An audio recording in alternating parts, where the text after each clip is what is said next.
നമ്മൾ ഉത്ഥാനത്തിന് ഏറ്റവും അടുത്ത ദിവസങ്ങളായിട്ട് ഒരുങ്ങിക്കൊണ്ടിരിക്കുകയാണ്. ഉത്ഥാനത്തിനായിട്ട് ഏറ്റവും അടുത്ത് ഒരുങ്ങിക്കൊണ്ടിരിക്കുകയാണ് ഈ ആഴ്ചയിൽ. നമുക്കറിയാം, ആദ്യം പെസഹ വ്യാഴം ഓശാന കഴിഞ്ഞു. ഇനി പെസഹ വ്യാഴം, ദുഃഖവെള്ളി കഴിഞ്ഞ്, ദുഃഖശനി കഴിഞ്ഞ ഉത്ഥാന തിരുനാളാണ്, ഉയർപ്പ് തിരുനാളാണ്. ഈ ഉത്ഥാന തിരുനാൾ എന്തിൻ്റെയൊക്കെ പ്രതീകമാണെന്ന് നമുക്കൊന്ന് നോക്കാം. ഒന്നാമതായിട്ട് ഉത്ഥാന തിരുനാള് പ്രതീക്ഷയുടെ തിരുനാളാണ്. ആത്മീയവും ഭൗതികമായിട്ടുള്ള പ്രതീക്ഷകളുണ്ട്. ഈ രണ്ടിൻ്റെയും തിരുനാളാണ് ഉത്ഥാന തിരുനാൾ, അല്ലെങ്കിൽ ഉയർപ്പ് തിരുനാൾ എന്ന് വേണമെങ്കിൽ പറയാം. നമുക്ക് എങ്ങനെയാണ് ആത്മീയ പ്രതീക്ഷ അല്ലെങ്കിൽ ആത്മീയമായ പ്രതീക്ഷ നമുക്ക് ഉത്ഥാന തിരുനാൾ വഴിയായിട്ട് ലഭിക്കുന്നത് നോക്കാം. നമ്മുടെ ഈശോയുടെ ഉത്ഥാനമാണ് നമ്മുടെ ഉയർപ്പിനെ കുറിച്ചുള്ള പ്രതീക്ഷ. ഈശോ മരിച്ച് ഉത്ഥാനം ചെയ്തിട്ട് നമുക്ക് വേണ്ടിയാ. നമ്മുടെ മരണശേഷം നമ്മുടെ പാപം മരിച്ച് അതിനില്ലാതാക്കി ഉത്ഥാനം ചെയ്യുമ്പോൾ എന്നുള്ള പ്രതീക്ഷ നൽകുന്നത് ഈശോയാണ്. ശരിക്ക് ഈസ്റ്റർ അല്ലെങ്കിൽ ഉത്ഥാനം നമുക്കൊരു വഴികാട്ടിയാണ്. നമ്മുടെ മുൻഗാമിയാണ് ഈശോ. സ്വർഗത്തിലേക്ക് എങ്ങനെയാണ് പോകേണ്ടതെന്ന് ഈശോ വഴി കാണിച്ചു തരികയാണ് ഉത്ഥാന തിരുനാള്.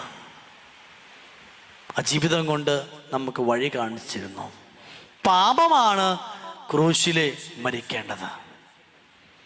പാപമാണ് കുരിശിലെ മരിക്കേണ്ടത്. നമ്മുടെ ജീവിതത്തിൽ പാപം കുരിശിൽ മരിച്ച് നമ്മുടെ ആത്മാവാണ് ഉത്ഥാനം ചെയ്യേണ്ടത്. മരണശേഷം നമുക്കൊരു ജീവിതമുണ്ട് എന്ന് യേശു ഉത്ഥാനം വഴിയായിട്ട് നമുക്ക് കാണിച്ചിരുന്നു. മരണത്തോടു കൂടിയിട്ട് നമ്മുടെ ജീവിതം അവസാനിക്കുന്നില്ല. 1 കൊറിന്തോസ് 15-ാം വാക്യത്തില് ബൈബിൾ ഉണ്ടെങ്കിൽ ഒന്ന് എടുത്ത് വായിച്ചോ. 1 കൊറിന്തോസ് 15-ാം വാക്യം.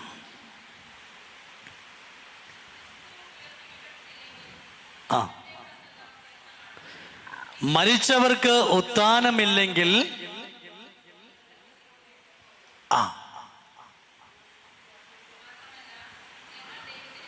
ക്രിസ്തു ഉയർപ്പ് കേട്ടില്ലെങ്കിൽ ഞങ്ങളുടെ പ്രസംഗം വ്യർത്ഥമാണ്. വിശ്വാസവും നമ്മൾ വിശ്വസിക്കുന്നത് എന്താ? മരിച്ചു കഴിഞ്ഞ് ഇനി ജീവിതമുണ്ട്. അത് മരിച്ചു മരണത്തോടുകൂടി ഈ ജീവിതം, ഈ ലോകത്ത് ജീവിതം അവസാനിക്കും. പക്ഷെ പരലോകത്തൊരു ജീവിതമുണ്ട്, അത് ക്രിസ്തുവിനോട് കൂടിയാ. അപ്പൊ ക്രിസ്തു ഉത്ഥാനം ചെയ്തിട്ടില്ല എന്ന് പറയുകയാണെങ്കിൽ നമുക്ക് ഉത്ഥാനമില്ല. നമ്മുടെ ജീവിതം കൊണ്ടൊരു അർത്ഥവുമില്ല, നമ്മുടെ വിശ്വാസം കൊണ്ടൊരു അർത്ഥവുമില്ല. നമ്മുടെ വിശ്വാസം അതാണ്. മരിച്ചു കഴിഞ്ഞ് ഉത്ഥാനം ചെയ്ത് നമ്മൾ സ്വർഗത്തിലേക്ക് എത്തിച്ചേരുന്നു നമ്മുടെ വിശ്വാസം. നമ്മുടെ ജീവിതവും നമ്മുടെ വിശ്വാസം വ്യർത്ഥമായി പോകുന്നു എന്നാണ്. അതില്ലാതിരിക്കാനാണ് യേശുവിൻ്റെ ഉത്ഥാനം ഒരു ആത്മീയ പ്രതീക്ഷ, സ്വപ്നങ്ങള്, പ്രതീക്ഷകള്, പ്രത്യാശകള് നമുക്കായിട്ട് വാഗ്ദാനം ചെയ്തു തരുന്നത്. 1 കൊറിന്തോസ് 15-ാം 34-ാമത്തെ വാക്യം.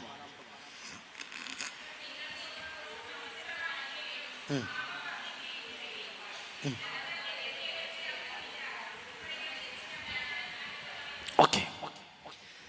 അപ്പൊ ഈ ആത്മീയ പ്രതീക്ഷ നമ്മൾ എന്താണ് ഇപ്പൊ ചെയ്യേണ്ടത്? ഈ ആത്മീയ പ്രതീക്ഷയ്ക്ക് വേണ്ടിയിട്ട് സമചിത്തതയോടെ നീതിപൂർവം സമചിത്തത പാലിക്കുകയും പിന്നെ പാപം വർജിക്കുകയും ചെയ്യാം. അത് ചെയ്തു കഴിഞ്ഞാൽ ഒരു ആത്മീയ പ്രതീക്ഷ നമ്മുടെ ജീവിതത്തിലേക്ക് കടന്നു വരുന്നു. ഈ കുരിശുമരണം പാപം വർജിക്കലാണ്. കർത്താവിൻ്റെ കുരിശോട് ചേർത്ത് നമ്മുടെ പാപങ്ങൾ നമ്മൾ ക്രൂശിൽ തറക്കപ്പെടുക ചെയ്യുന്നത്. ഇനി ഭൗതികമായ പ്രതീക്ഷ എന്താ?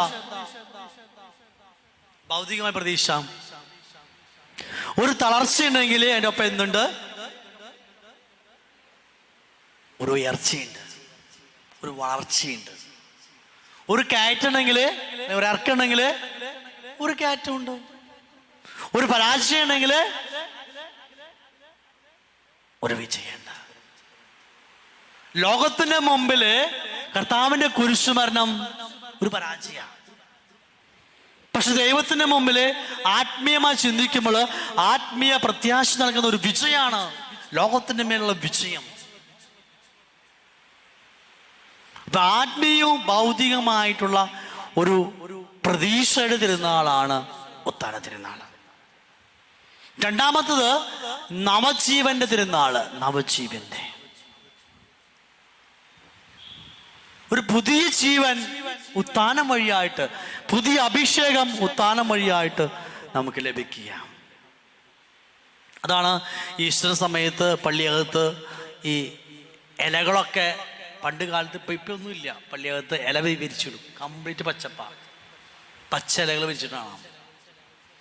ആ പച്ചപ്പ് മഴ പെയ്തിപ്പോ അവിടെ ഒരു മാവ് ഒടിഞ്ഞു പോയി. ഇപ്പൊ മഴ പെയ്തപ്പോ അതിങ്ങനെ കിളിർത്ത് വരുന്നുണ്ട്. എന്ത് ഭംഗിയെന്നറിയോ, രസമെന്നറിയോ? അതിൻ്റെ ആ പുതിയ ഒരു കിളിർപ്പ് കണ്ടപ്പോഴേ, ആ പുതിയ നാമ്പ് കാണുമ്പോഴേ ഒരു സന്തോഷം, ഒരു ആനന്ദമുണ്ട്. ആ പച്ചപ്പ് കാണുമ്പോൾ ആ കുളിർമ, സന്തോഷം, ആ പച്ചപ്പ് ഒരു പ്രതീക. അതുപോലെ ഈസ്റ്ററിൻ്റെ അന്ന് നമ്മളൊരു മുട്ട കൊടുക്കുക, ഈസ്റ്റർ എഗ് എന്ന് പറയും. ആ മുട്ടയും ഒരു പുതിയ സൃഷ്ടിയുടെ, പുതിയ അഭിഷേകത്തിന്റെ ഒരു പ്രതീക. അപ്പൊ ഓരോ ഈസ്റ്ററും ഓരോ ഉത്ഥാനവും നമുക്ക് അഭിഷേക, പാപത്തിന് മേലുള്ള അഭിഷേകം, നമ്മുടെ കഷ്ടപ്പാടിന് മേലുള്ള, സഹനത്തിന് മേലുള്ള അഭിഷേകം, ഓരോ പുതിയ കൃപകൾക്കായിട്ട് ദൈവം ഓരോ ഉത്ഥാന തിരുനാളിലും നമ്മളെ വളർത്തുക ചെയ്യുന്നത്. ഇതിനായിട്ട് നമുക്ക് പ്രത്യേകമായിട്ടും പ്രാർത്ഥിക്കുകയും പ്രവർത്തിക്കുകയും ചെയ്യാം. രണ്ടാമതായിട്ട് അതാണ് 2 Corinthians 5:17 വാക്യത്തിൽ പറയുന്നത്. നവജീവന്റെ പിതാളാന്ന് പറയുമ്പോൾ പറയുന്നത് 2 Corinthians 5:17 വാക്യത്തിൽ പറയുന്നു, ക്രിസ്തുവിലായിരിക്കുന്നവൻ പുതിയ സൃഷ്ടിയാണ്, നവസൃഷ്ടിയാണ്. അപ്പൊ ഓരോ ഉത്ഥാനവും കർത്താവിനോട് കൂടി ആയിരിക്കലാണ്. ആ നവജീവന്റെ തിരുനാൾ എന്ന് പറയുന്നത് ക്രിസ്തുവിനോട് കൂടി ആയിരിക്കുക. ക്രിസ്തുവിനോട് കൂടി ആയിരിക്കണമെങ്കിൽ പാപം ക്രൂശിക്കപ്പെടണം, പാപം കുരിശിലേറ്റണം. എന്നാലാണ് ക്രിസ്തുവിനോട് കൂടി ആയിരിക്കാൻ. ആ പാപം ക്രൂശിൽ തറയ്ക്കപ്പെടുമ്പോൾ ഉത്ഥാനം ഉണ്ടാകുന്നു, അഭിഷേകം ഉണ്ടാകുന്നു, ക്രിസ്തുവിനോട് ആയിരിക്കുവാനായിട്ട് സാധിക്കുന്നു. അങ്ങനെ പുതിയ സൃഷ്ടിയായിട്ട് നവജീവന്റെ തിരുനാളായിട്ട് നമ്മൾ ഉത്ഥാന തിരുനാൾ ആഘോഷിക്കുകയാണ്. മൂന്നാമത്തെ വിജയത്തിന്റെ തിരുനാള്. വിജയത്തിന്റെ തിരുനാള്, ഉത്ഥാന തിരുനാള് വിജയത്തിന്റെ തിരുനാളാണ്. ഈശോയുടെ കയ്യില്, ഉത്ഥാനം ചെയ്ത് ഈശോയുടെ കയ്യിൽ എന്ത് കാണും? ഇപ്പോഴത്താണ് കാണാ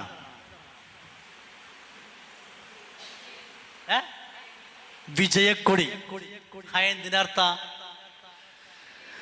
വിജയത്തിന്റെ കൊടിയാണത്. ഒത്തിരി വിജയത്തിന്റെ കൊടിയാ. ഏതൊക്കെ വിജയത്തിന്റെ മേലാ? ഒന്ന് തിന്മയുടെ മേലെ നന്മയുടെ വിജയം. തിന്മയുടെ മേലെ നന്മയുടെ വിജയം. 2 അന്ധകാരത്തിന്റെ മേലെ പ്രകാശത്തിന്റെ വിജയം. അന്ധകാരത്തിന്റെ മേലെ പ്രകാശത്തിന്റെ വിജയം. 3 പാപത്തിന്റെ മേലെ വിശുദ്ധിയുടെ വിജയം. പാപത്തിന്റെ മേലെ വിശുദ്ധിയുടെ വിജയം. 4 നിയമത്തിന്റെ മേലെ കൃപയുടെ വിജയം. നിയമത്തിന്റെ മേലെ കൃപയുടെ വിജയം. 5 മരണത്തിന്റെ മേലെ ജീവന്റെ വിജയം. മരണത്തിന്റെ മേലെ ജീവന്റെ വിജയം. 6 പിശാചിന്റെ മേലെ യേശുവിന്റെ വിജയം. പിശാചിന്റെ മേലെ യേശുവിന്റെ വിജയം. ഈ 6 വിജയങ്ങളുടെ പൊൻകൊടിയാണ് ഉത്ഥാനം ചെയ്ത കർത്താവിന്റെ കയ്യിലെ ഒരു കൊടി നമുക്ക് കാണാൻ സാധിക്കും. വിജയത്തിന്റെ കൊടി. എന്നിട്ട് ഉത്ഥാനം ചെയ്ത കർത്താവിന്റെ വിരലെങ്ങനെ പിടിച്ചിട്ടാവും? വിരല് രണ്ട് വിരലിങ്ങനെ. അതെന്താ അർത്ഥാക്കണേ? അല്ലേ? വിക്ടറി, വിജയം. കർത്താവിനാണ് വിജയം. ഈ ലോകത്തില് കർത്താവിന് മാത്രമേ വിജയമുള്ളൂ. ഉത്ഥാനം ചെയ്ത കർത്താവിന്റെ ഉത്ഥാനം ഒരു വിജയമാണ്, പരാജയമല്ല എന്ന് സൂചിപ്പിക്കാനാണ്. അപ്പൊ ഉത്ഥാനം ഒരു വിജയത്തിന്റെ തിരുനാളാണ്. നാലാമതായിട്ട് സമാധാനത്തിന്റെ തിരുനാളാണ് നമുക്ക് കാണുവാനായിട്ട് സാധിക്കും. ഈശോ ജനിച്ചപ്പോൾ മാലാഖമാരെന്താ പാടിയ? ലൂക്ക 2:14 പറയുന്നുണ്ട്, അത്യുന്നതങ്ങളിൽ ദൈവത്തിന്റെ മഹത്വം, ഭൂമിയിൽ ദൈവകൃപ ലഭിച്ചവർക്ക് സമാധാനം. സമാധാനത്തിന്റെ തിരുനാളാണ് ഉത്ഥാന തിരുനാള്. ഇവിടെ വായിക്കണത് ഫിലിപ്പിയർ 2:8.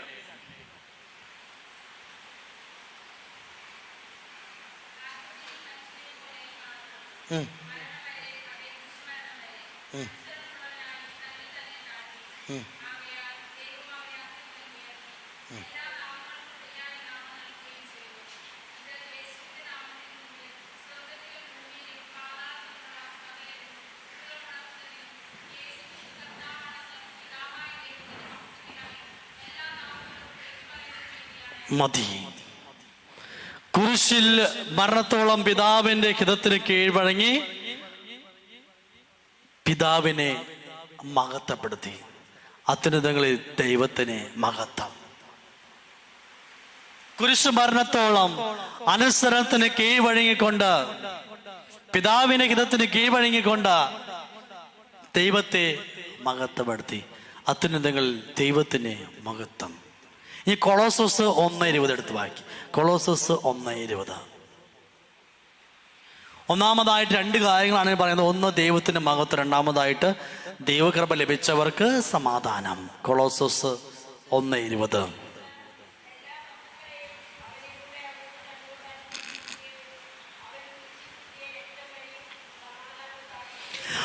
അവൻ കുരിശിൽ ചിന്തി രക്തം വഴി സമാധാനം സമച്ചു. ഈ ഭൂമിയില് സമാധാനം കൊണ്ടുവരാനാണ് രക്തം ചിന്തിയത്. പാപത്തെ മാറ്റി, അന്ധകാരത്തെ മാറ്റി, മരണത്തെ മാറ്റി അവിടെ സമാധാനം സ്ഥാപിക്കാനായിട്ട് യേശു പരിശ്രമിച്ചു. സമാധാനത്തിന്റെ തിരുനാള്. അഞ്ചാമത്തെ സന്തോഷത്തിന്റെ തിരുനാള്. ഈശോ മരിച്ചു കഴിഞ്ഞപ്പോൾ സ്ത്രീഹന്മാരെ ദുഃഖിതരായിരുന്നു. അല്പം സമയം കഴിയുമ്പോൾ നിങ്ങൾ എന്നെ കാണാൻ, പിന്നെ അല്പസമയം കഴിഞ്ഞാൽ എന്നെ കാണില്ല, പിന്നെ അല്പസമയം കാണും. ആ ദുഃഖം മാറ്റി. നിങ്ങൾ ദുഃഖിക്കേണ്ട, ഞാൻ പോയി കഴിഞ്ഞാൽ സഹായകനായ പരിശുദ്ധാത്മാവ് നിങ്ങളിലേക്ക് ഞാൻ അയക്കും. ആ ദുഃഖത്തിന്റെ തിരുനാൾ മാറ്റിയിട്ട് സന്തോഷത്തിന്റെ തിരുനാളാക്കിയിട്ട് ഉത്ഥാനത്തെ മാറ്റി. കർത്താവിന്റെ കുരിശു മരണം അത് ദുഃഖമായിരുന്നു. വേർപാട് എപ്പോഴും ദുഃഖമാണ്.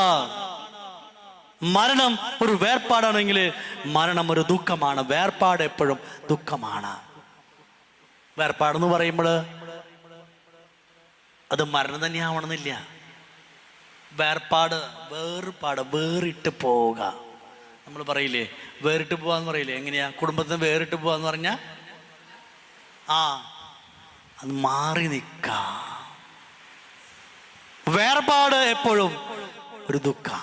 ഈ കോഴി കുഞ്ഞുങ്ങളെ കൊത്തിയാട്ടും, അതൊരു ദുഃഖ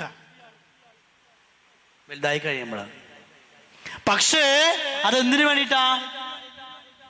ഉയർച്ചയ്ക്ക് വേണ്ടിയിട്ട്, വളർച്ചയ്ക്ക് വേണ്ടിയിട്ട്. അപ്പൊ വേർപാട് താൽക്കാലികമായ ദുഃഖമാണെങ്കിലും പിന്നീട് അത് സന്തോഷത്തിനുള്ള വക തരുന്നതായിരിക്കും. അപ്പൊ ഈശോയുടെ വേർപാട് നമുക്ക്, ഈശോയുടെ കുരിശു മരണം ഒരു ദുഃഖമാണെങ്കിലും പിന്നീട് അത് സന്തോഷത്തിനുള്ള ആഹ്വാനമാണ് നമുക്ക് നൽകുന്നത്. അതുകൊണ്ട് സന്തോഷത്തിൻ്റെ തിരുനാളാണ് നമുക്ക് ഉത്ഥാന തിരുനാള്. 5 കാര്യങ്ങളാണ് പറഞ്ഞത്. ഒന്നാമതായിട്ട് പ്രതീക്ഷയുടെ തിരുനാള്, 2 തരത്തിലെ പ്രതീക്ഷ, പിന്നെ നവജീവന്റെ പെരുന്നാള്, വിജയത്തിന്റെ തിരുനാള്, സമാധാന തിരുനാള്, സന്തോഷ തിരുനാൾ, നമ്മുടെ ഉത്ഥാന തിരുനാൾ ആഘോഷിക്കുമ്പോൾ ഈ 4 അഭിഷേകങ്ങളും 5 അഭിഷേകം നമ്മുടെ മുന്നിലായിരിക്കുവാനായിട്ട് പ്രത്യേകമായിട്ട് നമുക്ക് പ്രാർത്ഥിച്ചൊരുങ്ങാം. ദൈവം നിങ്ങൾ സമൃദ്ധമായിട്ടും ആസ്വദിച്ച് അനുഗ്രഹിക്കട്ടെ. പിതാവിൻ്റെയും പുത്രൻ്റെയും പരിശുദ്ധാത്മാവിൻ്റെയും നാമത്തിൽ ആമേൻ.